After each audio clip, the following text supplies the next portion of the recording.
Olá, meus amigos, um excelente dia para vocês. Finalmente estou de volta, até que enfim gravando um vídeo aqui para vocês e trazendo de volta o quadro Lendo Artigos.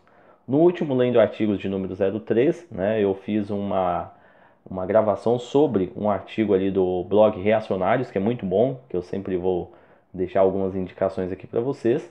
E através deste programa eu acabei redigindo um artigo sobre o que nós comentamos no vídeo e eu gostaria de tecê-los aqui para vocês. E aí vocês tiram suas próprias conclusões e me dizem aí no final nos comentários se gostaram ou não do meu trabalho assim de maneira bem simples. Eu tenho confessado aqui para vocês, tornado algo público, de que eu tenho de fato gostado muito de fazer esses vídeos. É um pouco conflitante ainda achar um tempo dentro da minha agenda, porque eu tenho outros trabalhos, até para conseguir pagar as contas, mas é de fato algo que me ajuda no crescimento intelectual, sem de maneira nenhuma evidente arrogar para mim alguma aspiração intelectual, formador de opinião, mas eu creio que eu esteja crescendo com esse trabalho. Eu espero que todos vocês também estejam sendo, de certa maneira, afetados com isso e consigam perceber também vocês um certo tipo de crescimento, né? Como vocês já viram, eu sempre deixo aí na descrição dos vídeos links para que vocês leiam tudo que eu estou passando aqui ou alguma coisa que possa servir aí de sustento, para essa análise que a gente faz aqui de maneira bem simples, mas de maneira também bem séria. E eu gostaria de agradecer também, nós já temos 2 apoiadores no Apoia-se, algo assim que eu não imaginaria em tão pouco tempo de canal. Eu até vou gravar um outro vídeo agradecendo a todos os inscritos, que eu ia fazer um vídeo sobre 500 inscritos, já estamos com 700, caminhando para 1000, mas isso aí eu vou deixar um segredinho para o próximo vídeo, e aí vocês vão entender melhor.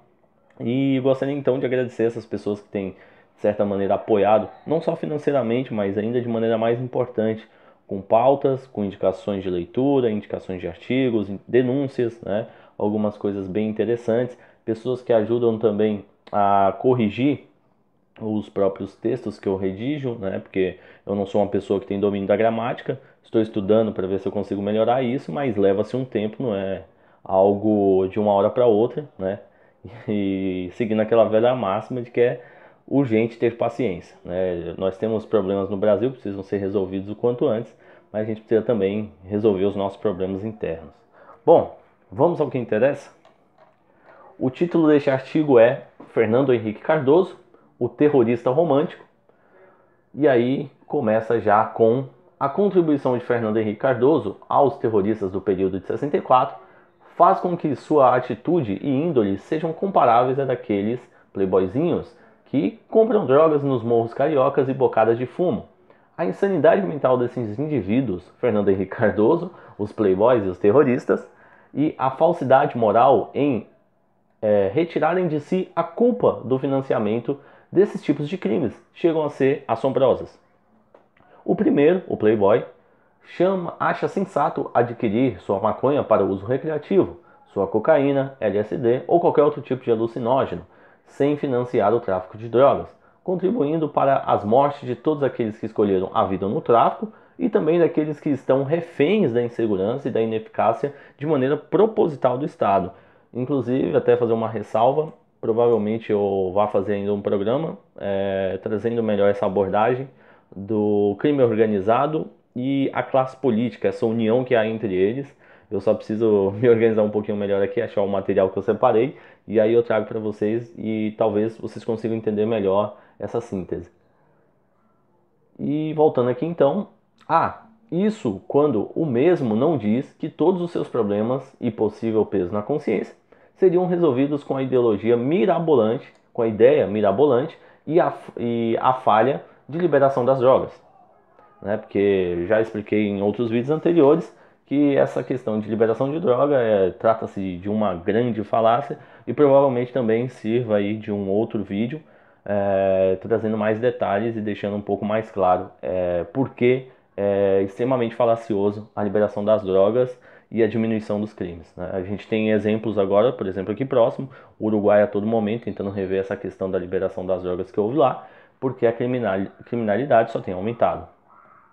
Já o segundo, o Fernando Henrique Cardoso, não muito longe do seu colega, o Playboy, utiliza-se da mesma artimanha para esquivar-se sorrateiramente da acusação de que tenha dado possibilidades para a implementação de uma ditadura comunista do proletariado no Brasil, ainda que a maioria dos envolvidos em guerrilhas naquele período, hoje quase octogenários, assumam sem vergonha a intenção dos antigos planos para a resolução final dos seus meios de ação. Por último, e não menos importante, ao indivíduo que beneficia de toda a ajuda indireta dos terroristas de 64 e dos traficantes. Eles são sempre as pontas de lança dos que buscam seus fins.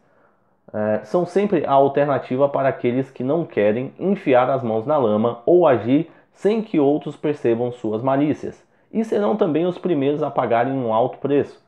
Podem até gerar certo medo momentâneo, certo pavor na população, mas não aos seus bastões de lança, ou seja, aqueles que verdadeiramente os financiam.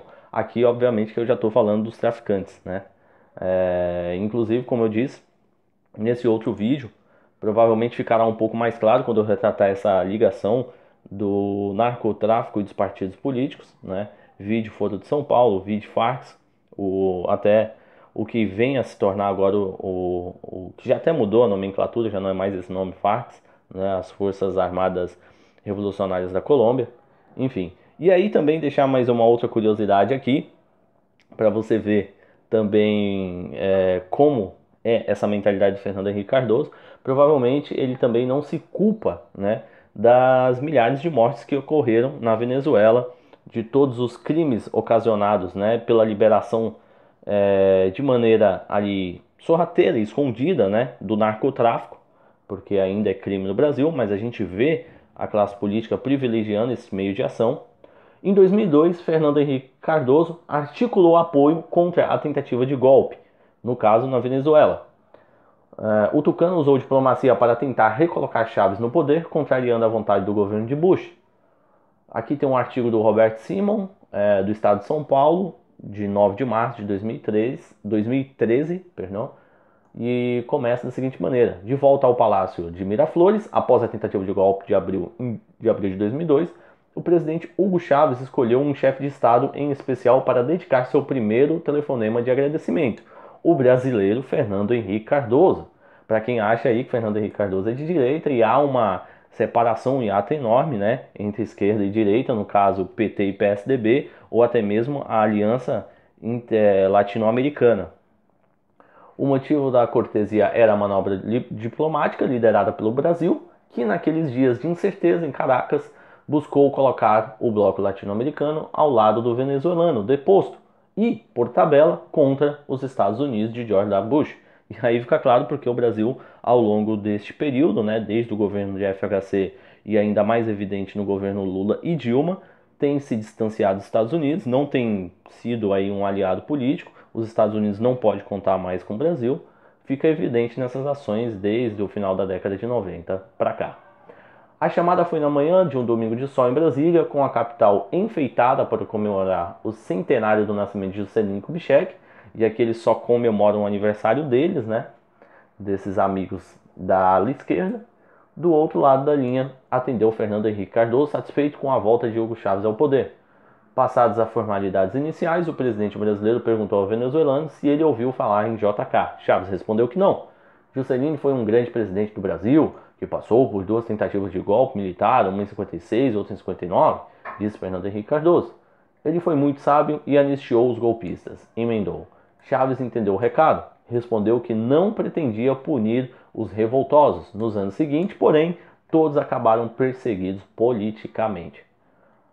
A quartadela que derrubou brevemente Chávez ocorreu enquanto os países do chamado Grupo do Rio, mecanismo latino-americano de consulta política, reuniam-se na Costa Rica. Era o chanceler Celso Lafer, quem estava em São José, representando o Brasil, e ele foi instruído a buscar com o máximo de assinaturas que pudesse uma declaração regional condenando o quê? O golpe. E aí eu vou deixar o link aí na descrição para que vocês terminem de ler aqui este adendo, né, que é somente um acréscimo aqui para que sirva de subsídio para o que eu disse. E tem também aqui uma outra explicação para que vocês entendam melhor o que seria este golpe que aconteceu na Venezuela no ano de 2002, né? Como eu tinha ali por volta de 11 para 12 anos, eu não lembro de muita coisa porque era uma criança. No dia 11 de abril, manifestantes em passeata pedem a demissão de Hugo Chávez. Durante o curso do evento, a marcha teve seu trajeto alterado por seus organizadores, dirigindo-se para o Palácio de Miraflores, onde se encontrava uma contra-manifestação de apoio ao presidente. Ali houve disparos de tiros, 16 pessoas foram mortas e 100 outras foram feridas, com o resultado do tumulto que se seguiu. E aí eu fico novamente com a pergunta encucada na minha cabeça: será que Fernando Henrique considera-se isento desta ação por ter apoiado mais uma vez, né, um regime autoritário que mata a sua própria população? Bom, provavelmente ele não tem nenhum peso na consciência, porque era exatamente isso que ele queria. A princípio não ficou clara a responsabilidade pelos disparos feitos contra a multidão, e circularam falsas versões sobre os fatos, visando responsabilizar os manifestantes pró-Chaves pelos disparos. Posteriormente, comprovou-se que os francos atiradores do governo que estavam no alto dos edifícios foram os responsáveis pelos disparos, com a intenção de dispersar a manifestação. Com um tiro letal se dispersa de fato a manifestação. O governo, entretanto, negou a participação no massacre. As transmissões das televisões privadas foram interrompidas. Ainda em 11 de abril, o canal estatal venezuelana da televisão, VTV, é obrigado a parar de transmitir. Militares de altas patentes pedem a demissão de Chávez. No dia 12 de abril, o general Lucas Rincon, chefe das Forças Armadas, anuncia que Chávez havia renunciado, tendo o presidente de Fedecâmaras, Pedro Carmona, assumido a presidência da República. Na meia-noite de sábado para domingo, Hugo Chávez conseguiu enviar uma mensagem dizendo: "No he renunciado al poder legítimo que el pueblo me dio, por sempre Hugo Chávez." Carmona dissolveu a Assembleia e os poderes judiciais, atribuindo a si poderes extraordinários e declarando publicamente que no prazo de um ano se celebrariam novas eleições à presidência e legislativas. Os eventos geraram um grande levante popular nas ruas de Caracas, protagonizadas por apoiantes do presidente deposto. Soldados leais a Chávez organizaram um contragolpe de Estado e retomaram o Palácio de Miraflores. E aí desencadeia, né, na série de governos sucessórios de Hugo Chávez, contrariando a Constituição venezuelana, se perpetuou no poder até que chegou o seu fim, né, com a sua morte. Mas mesmo assim passou o bastão para quem hoje está lá matando a sua própria população, né, o Nicolás Maduro. Enfim, este é o perfil do nosso ex-presidente Fernando Henrique Cardoso, que agora faz lobby pró-Lula, que recentemente agora tomou vara na cabeça, né? E este é o perfil de uma pessoa que esteve na presidência. Nós colocamos só psicopatas, bruxos, apoiadores de Lúcifer, ateus. Acho que já está na hora da gente mudar um pouco este quadro psicopático, né, no Brasil. O que vocês acham? Fica aí as minhas indagações, né, para todos vocês. E gostaria de encerrar um pouco não tão melancólico, agradecendo de fato todo o apoio de vocês. Se você gostou, não esqueça de se inscrever no canal, deixe o seu comentário, a sua curtida, né? E eu provavelmente irei atendê-los muito bem. Um excelente dia para todos vocês.